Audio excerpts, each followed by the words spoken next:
Hi, my name's Asha. I'm a drugs educator at the DSM Foundation, a drugs education organisation that is doing a lot of work in your local area around drugs education in schools. We're delighted to be working with Cumbria Youth Substance Misuse and the two local authorities to bring this information about vaping to you. It is for parents and caregivers, so to bear in mind it might not be appropriate for other audiences. And as well as containing information about vaping itself, it also looks at ways in which parents and caregivers can talk to their children about this topic, because it can feel really tricky. So vaping was introduced to the UK just over 15 years ago, and it was very much viewed as an alternative to smoking.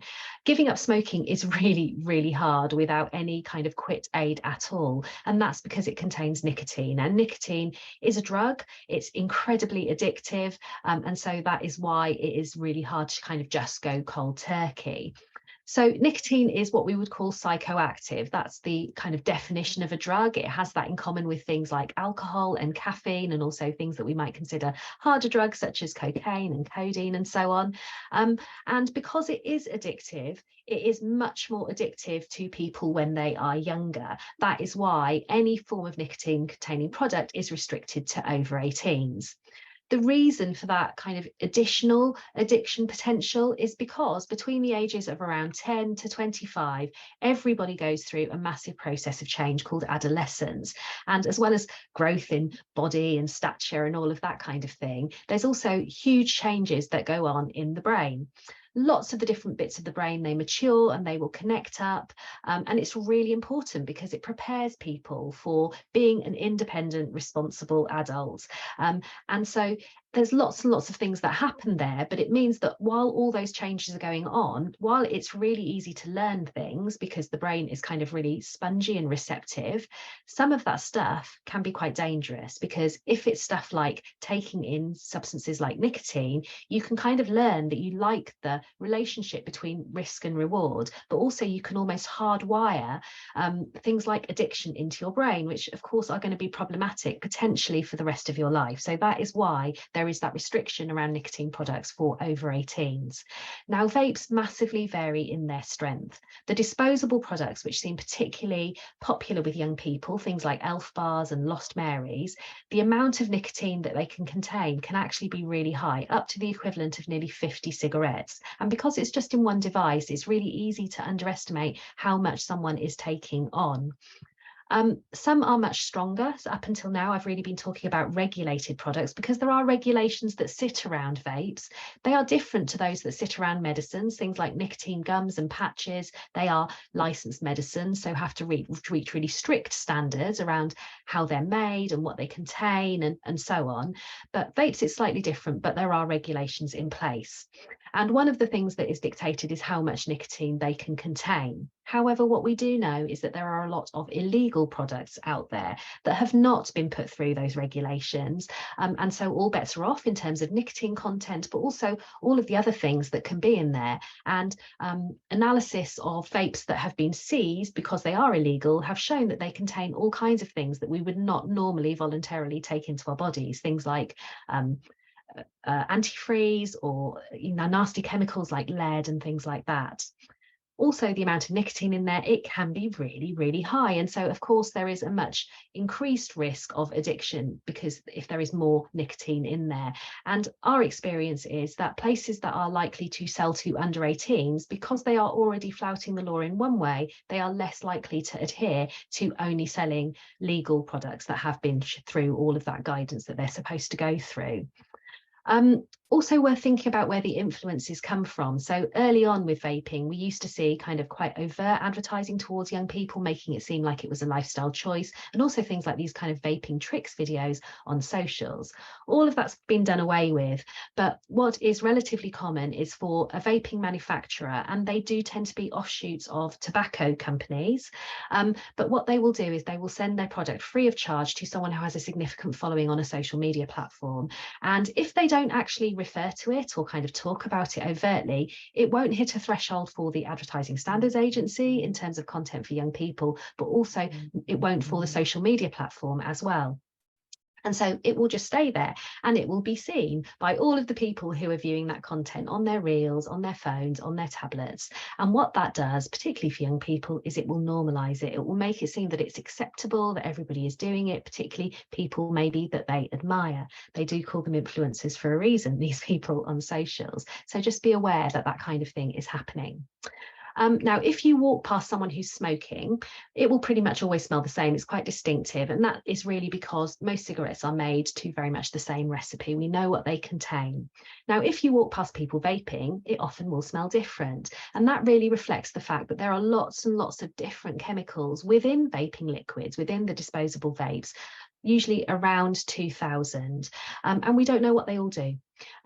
It hasn't been around for very long, not really much more than about 15 years, so we don't have long-term data on it. But what we do know about vaping isn't brilliant in terms of safety. Problems with the lungs, with the respiratory system, with the heart and the circulation, people have died. And so while the advice is really clear that if you smoke, you are better off switching to vaping, that is because the bar is very low when it comes to smoking. We know the really kind of horrible harms that can be caused by smoking. But the advice, again, is really clear that if you don't smoke, you shouldn't be vaping. And lots of organisations are saying that, particularly ones like Cancer Research UK, the World Health Organization, and those harms that can be caused, they tend to be much more pronounced in younger people because their bodies are much more receptive, and their brains as well. Now, the conversation that you may want to have with your child around vaping, there may well be kind of general preemptive conversations, and you're going to want to start early, but it's never too late to start.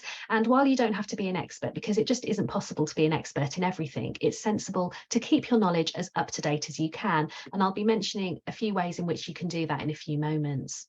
Think about how you're going to take and make opportunities to broach the subject. I've just watched a video on vaping. What's happening at school? Do you see many people doing it? If you see stuff on TV, and think about when and where works best. Across a table, it can feel really formal. Side by side feels much less confrontational. In the car, if you're gaming together, you're watching TV or something like that. And it's really important to listen to what they have to say as well. It needs to be a dialogue and not a monologue. Do keep going back to it. 60 one-minute conversations are going to be way more impactful than one 60-minute conversation. And also what you talk to them about is likely to evolve as their needs change.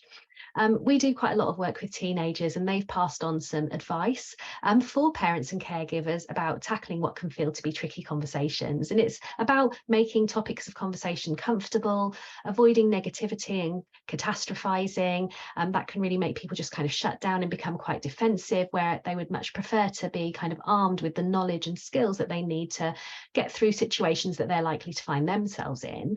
But also listen to what they have to say. Don't try and finish their sentences or their thought processes, that kind of thing. Hear them out. Really important to emphasize social norms. And so I thought you might be interested in some data, some stats around vaping. So this is one question that was asked on one survey, the percentage of 11 to 15-year-olds who say that they currently vape, and it was actually less than 10%. And in terms of those who said that they regularly vape, it was actually only 4%. And this is a really big piece of work that's done by the NHS every couple of years. On this occasion, they asked nearly 10,000 11 to 15-year-olds a whole host of questions. It's done through schools, but anonymised. And so nobody's looking over their shoulder. There's no vested interest in exaggerating or underplaying.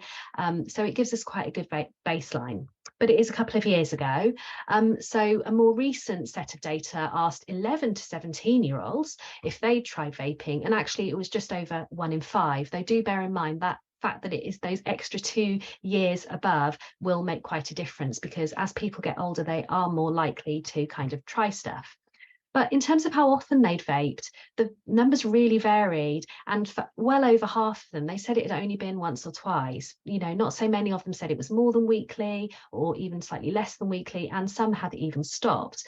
And what that showed us is that while there has been a significant rise in kind of experimental use, there isn't a subsequent kind of corresponding rise in regular use. And this data is from Action on Smoking and Health, which you may well have heard of as ASH, and that is actually from summer 2023, so it's really recent.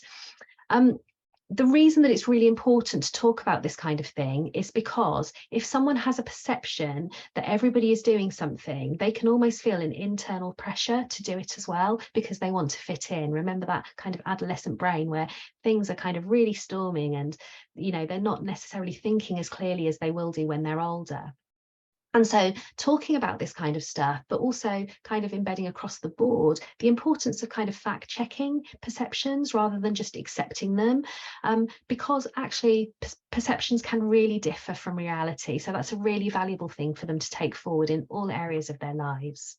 Now, there will be some for whom it is a bit more of a problem. They're tipping into dependence or addiction. And there are some ways that you can kind of approach this that are kind of maybe a bit less confrontational. But again, you might not want to ask some of these questions overtly. It might be something just to think through. It's about how often they're using it, how they feel if they're kind of thinking about running out, and what happens if they do go without, kind of physically, mentally, and emotionally. But also how prominent has it become in their lives? Other things falling by the wayside? Because that could be an indicator that it really is becoming much, much more important to them than other things. Now, the conversation that you have if you suspect or know your child is vaping, it's a little bit different. You need to ask them about it so you know what your baseline is. And if there is more than one of you parenting within your household, you need to be on the same page. So do make sure that you act as a team.